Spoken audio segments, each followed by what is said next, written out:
1. Early investing and mistakes. Warren Buffett started investing at the age of 11. Before that, he had been dabbling in the market with little real understanding. He initially tried charting and timing the market. While it was exciting, he realized it was ultimately profitless.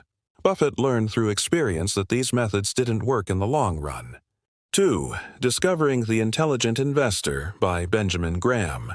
This book changed Buffett's life. It gave him 3 key lessons that shaped his entire investment philosophy. Lesson 1. Stocks represent real businesses. Buffett realized that stocks aren't just numbers or ticker symbols. Each stock is a part of a real business. You need to ask questions like, what does the company actually do?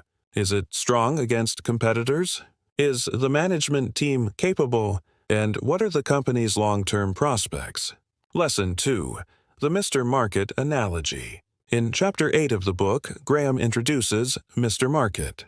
Imagine the stock market as a person who quotes you a different price every day. This person is often irrational, emotional, or even drunk. But his changing prices don't mean the actual business has changed. Buffett says your job is to stay calm and only act when Mr. Market gives you a really good deal, when the stock is truly undervalued. The market is there to serve you, not to instruct you. Lesson 3. The Margin of Safety. Buffett compares this idea to driving a truck under a bridge that says 10,000 pounds. If your truck weighs 9,800 pounds, would you still risk it? A smart investor builds in a margin of safety, room for error, so that unexpected risks don't destroy your investment. 3. Buffett's approach to valuing stocks. Buffett prefers to value a company without even knowing its stock price. That way, he stays unbiased. He compares it to handicapping horse races. You figure out which horse is most likely to win first, then check the betting odds, not the other way around. 4.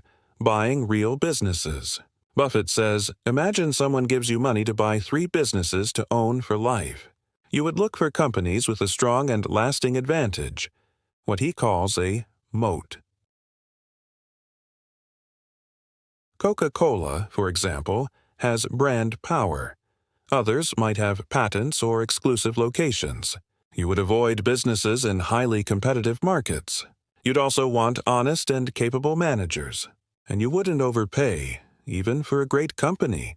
5. Simplicity beats complexity. Wall Street often makes things too complicated, with price targets, trends, and speculation. But very few people study a company's fundamentals over the long term. Buffett believes in buying businesses that are so strong, even an average manager could run them successfully. Buffett's closing philosophy. He prefers companies that are easy to understand, strong against the competition, run by good people, and available at a fair price. These ideas are simple, but most people ignore them, chasing hype and emotions instead. TLDR, in Buffett's words, think of stocks as real businesses. Don't take the market's mood seriously. Use them to your advantage. Always protect your downside with a margin of safety. Keep things simple, stay rational,